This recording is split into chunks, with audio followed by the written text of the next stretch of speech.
everybody. This is Danny from Deep South Homestead, back in the cabin today. Just taking a break right now. I've been framing up knee walls and stuff like that in the loft area, doing a lot of work in here.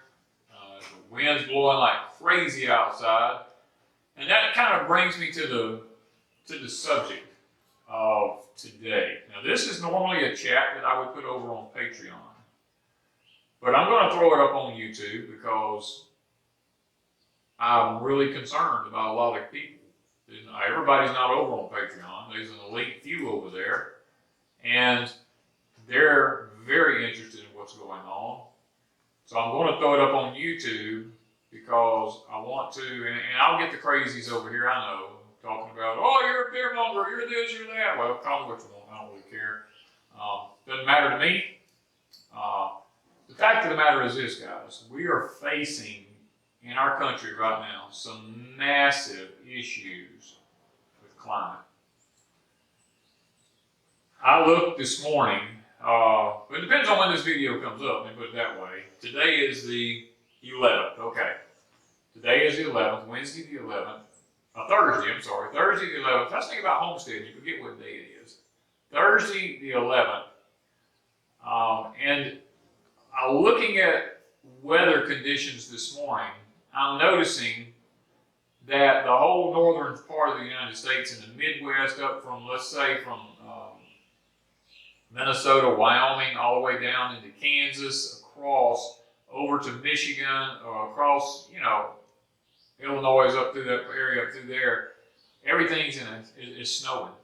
And they were just having spring conditions, and now it's snowing.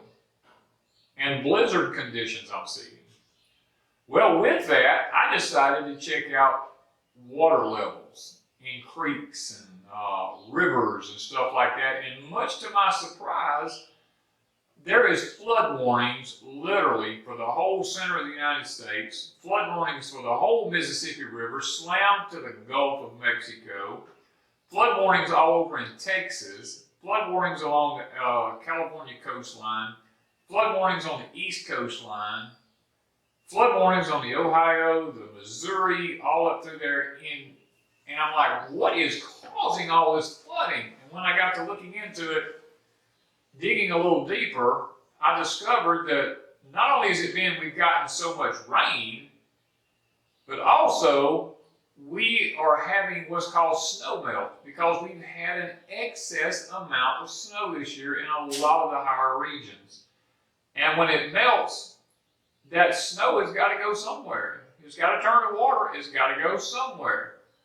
So that's one of the things I'm seeing. And I looked at some very disturbing photos this morning of parts of Nebraska and different other states about cattle and how that they were just, their legs were buried up in the mud to their chests, and they were just there.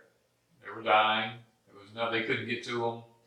The rivers had gotten up, the floodwaters had gotten up, and these animals, calves, dead by the thousands.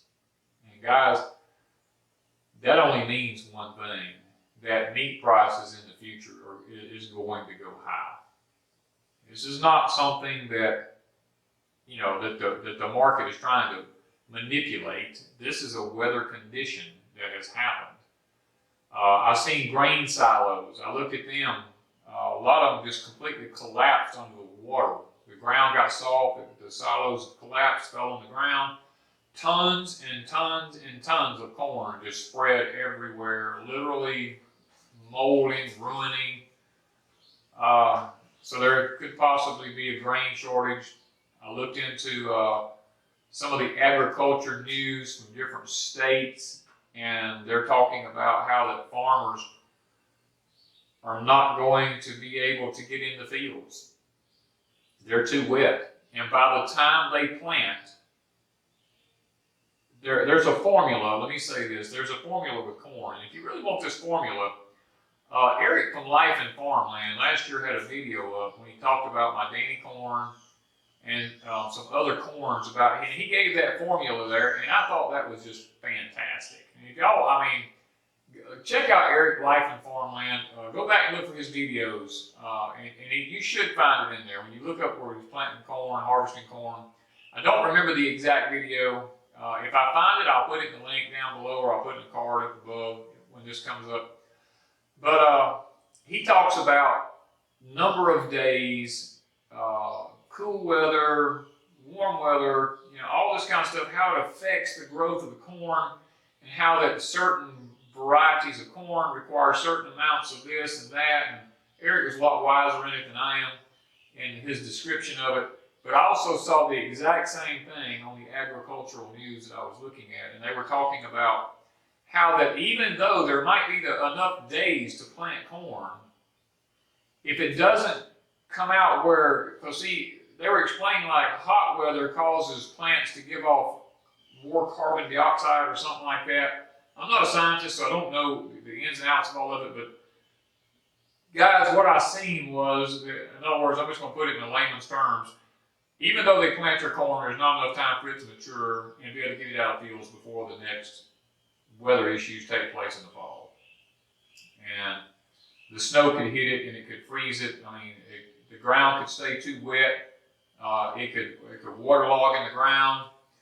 They're saying all kinds of scenarios that could take place, and that was just in the corn. Now, the wheat, they're not even sure if they're going to even be able to get wheat in a lot of areas this year. They weren't able to harvest a lot of wheat because the fields got wet. Some farmers were fortunate enough that the ground froze and they were able to get equipment in the fields while the ground was frozen and get some of the wheat harvested while it was froze solid. Guys, this is not me making this stuff up. It's there. Just go look. Google it. Whatever you do. I mean, it's there. Go to your public broadcasting systems. Look at your agricultural department news. Things like this. Guys, everybody wants to blame this on man-made stuff. And I have been one who has said here lately that we are in a grand solar minimum in a 400-year cycle that the Earth just goes through. And that is mostly accurate. But now that I'm digging deeper, I'm actually coming up with more research that's telling me that every 2,000 years, the Earth goes through some pretty massive changes. And me being the biblical kind of person that I am, and always trying to tie something in with the Bible, trying to figure out, does God have a plan in this, or is this part of a biblical thing rather than a man-made thing? Is it, is it historical? What's going on here? And if it is a 2,000-year cycle, which they're saying it is, they're saying that we're fixing to go into a wetter than normal period for a 2,000-year cycle. There's going to be more flooding, more snow, more everything that's going to cause the ground to just be saturated. And I went back and I said, well, let me look at it biblically. What happened the first 2,000 years in the Bible? Well, thereabout we had a flood that God covered the earth with. Now, he used natural, if you read it, I went back and read it, he used natural things to flood the earth, because he said the fountains of the deep broke loose, and there was a firmament around the earth that actually protected the earth from getting too hot from the sun, created like a greenhouse effect. That water came down. In other words, he released that water, it came down, the water came up from the ground. So basically, it was an earth thing, even though God made it happen. And then I was like, well, what would 2,000 more years from that be? Well, it would be thereabout. We want to say it's the time Christ was born. And we know that during the time Christ was born, if you go back and do the studies on it and look with weather and stuff, there was a lot of weather issues then. Some of the rivers were flooding during that time. There was just massive conquerors going on. I mean, we had the Roman, right after Christ's period, the Roman Empire really flourished. And there's lots of things that just took place globally and on the earth. And I said, well, fast forward 2,000 more years, where does that put us? Well, it puts us here, thereabout. And I'm not saying a particular year because I don't know. I mean, it could be this year, it could be next year, it could have already happened. I mean, I don't know.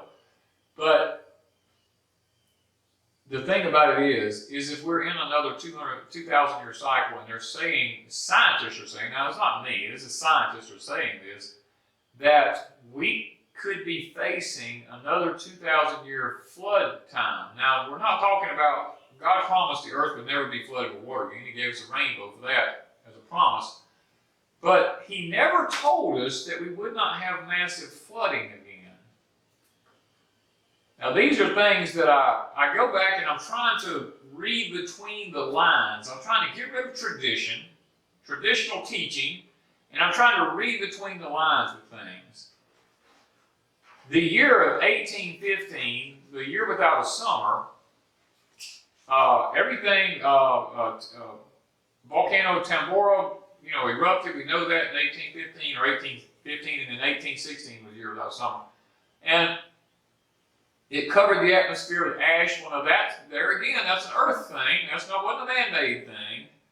And a lot of Europe's population, if you read it, a lot of Europe's population froze to death. They died, starvation. A lot of the New England areas in the United States, a lot of those places, people had to migrate because there was just no food. The transportation wasn't good enough to keep everybody fed. A lot of people starved to death in the New England states. And other states in the United States. It wasn't just New England. As far down as Virginia and places like that, they were having frost in August and things like this.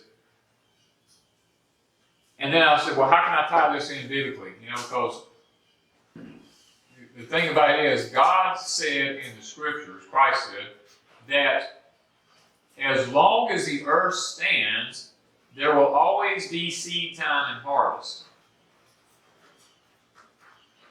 But he did not say that there would not be places on the earth that there were not cataclysmic events with the weather. He did not say that. During the summer, during the year there was no summer and everything stayed frozen and too cold and killed all the crops. The northern part of the United States did not have food, could not raise food, but the southern part still could. So there was a seed time and harvest for the southern part, just not the northern part. So I'm looking at it in a different aspect now, saying, okay, the Bible always does tell us that there'll be seed time and harvest till Christ's return. But it doesn't tell us that there won't be sections of the country or sections of the earth that will literally get cold and do without food because it can't raise any. Now, what does all this mean for us today as individuals? Well, we have something that none of our forefathers had, and that is we have the internet. Because we have the internet, I can sit here and I can talk with you. I can share information with you that you may or may not know.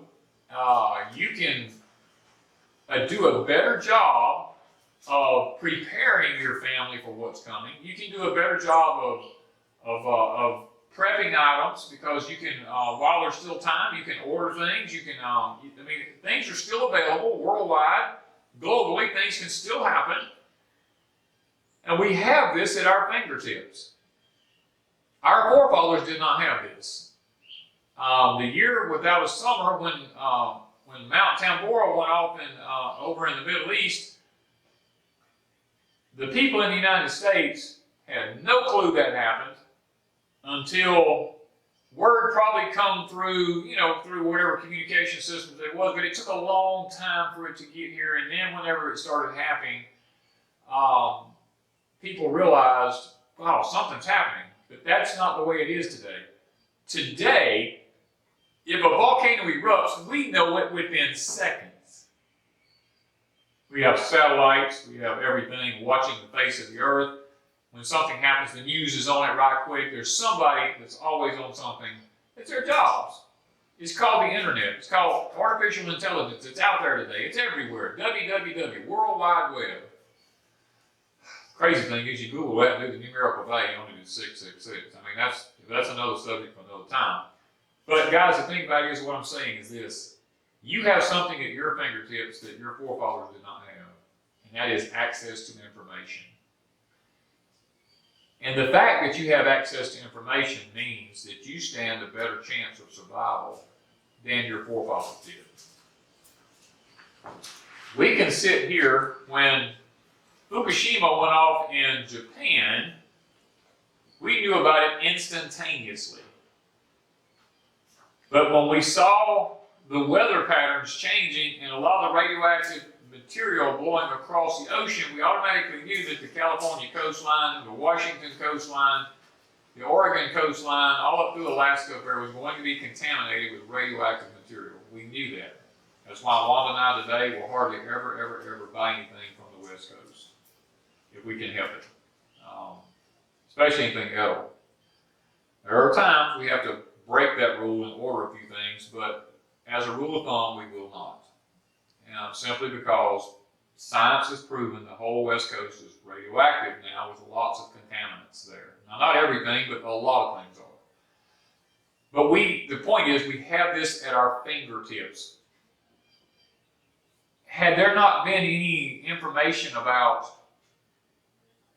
Fukushima going off or anything like that, and no way of knowing, no telecommunications or anything like that, the people on the West Coast, they wouldn't have known. You look out on a day like today, it's bright and sunny. You don't know that there's radioactive contaminants falling on your soil. You have no way of knowing. But with the intelligence that we have today, we have that information. If we're sitting here in the United States and a volcano in the islands out in the West Pacific happens to erupt and it blows, I mean, we got another tambora that's blowing up into the upper atmosphere, some 50 miles up in the atmosphere or whatever, and the prevailing winds are coming out of the southwest blowing towards the United States. Well, we automatically know, we have a heads up, we have a warning that ash is going to be covering the skies up and there's not going to be any sun, things are going to cool down. There's going to be problems with plant growth. There's going to be problems with people, their breathing. I mean, we have this information at our fingertips. Our forefathers didn't have that. We could make provisions for it, and we have time. We can either leave, move, or prepare, tough it out, do whatever.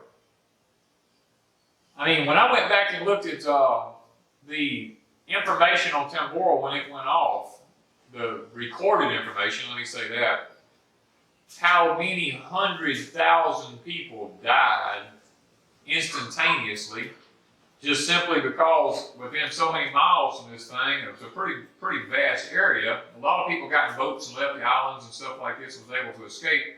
But those that couldn't, it talked about how it was 10 foot deep with ash in some places. You can't survive that. And even if you did survive that, what are you going to drink? What are you going to grow? It's impossible. And then the intense heat that was around everything. I mean, guys, I look at this kind of stuff and I'm like, wow. We're so blessed today to have what technology we have. Because when something happens, like this blizzard system coming through the United States right now while I'm speaking, the whole Midwest is covered up with snow and blizzard. They're talking about wind warnings everywhere today.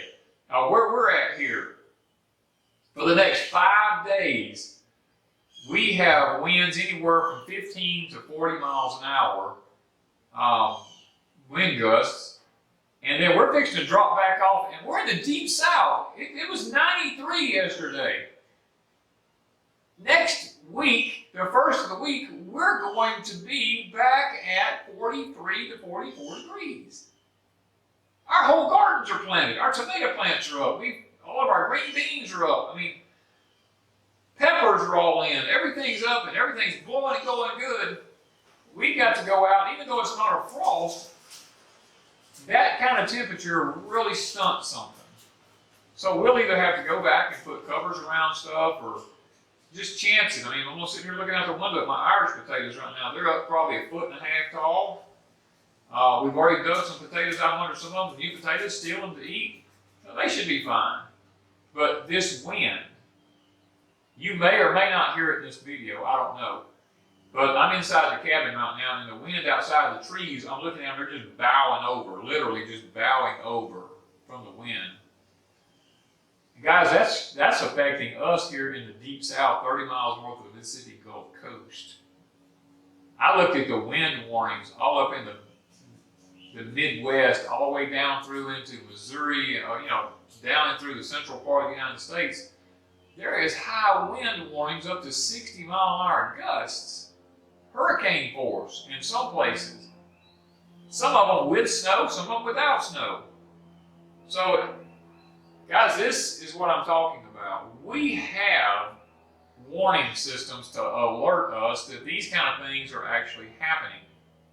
And we can make provisions for them, whereas our forefathers could not. So the doom and gloom of it all can just really, as bad as it may seem, it can really just go away for what it's worth. Because now, if we prepare, we can take care of ourselves. If we know that it's going to be colder longer, well, we can either buy more fuel while there's fuel available. We can cut more firewood if we need to. We can ramp up things because we have a head knowledge and a forewarning of it. The only instance we have in the Bible mentioned where God forewarned somebody was 2 different times. One was a flood. He warned them some 100 years ahead of time, 100 plus years. And we have it during Joseph's time, where God warned them, said there's going to be 7 years of famine, and then 7 years of plenty, and then 7 years of famine.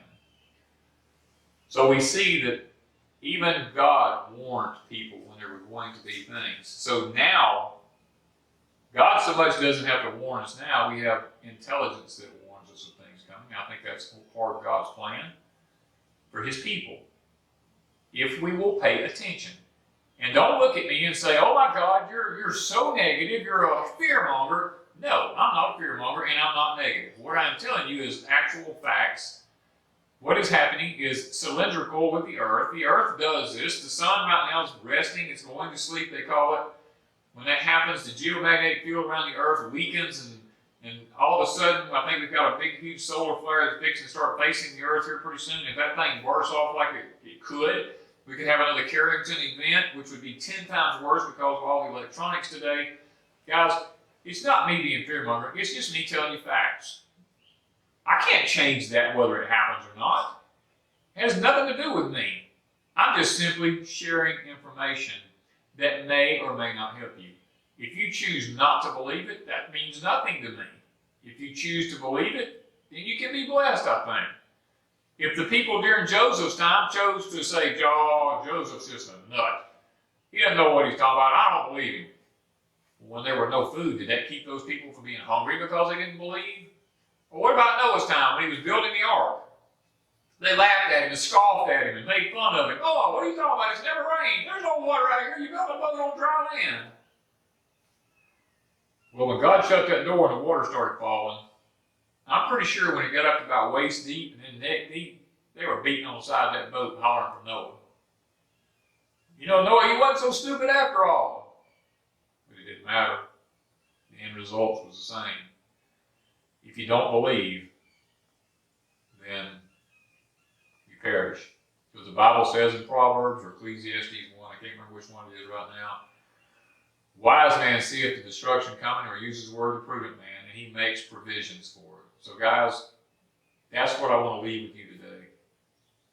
God is showing you that things are coming. Make provisions for it. Please do that. And guys, this is the kind of stuff I put over on Patreon. So if you want to see more of this, go over to Patreon and watch. But I thought I'd throw this up on YouTube because I care about y'all just as much as I care about the other guys. And we'll leave you with this. So thank you guys from Deep South Homestead.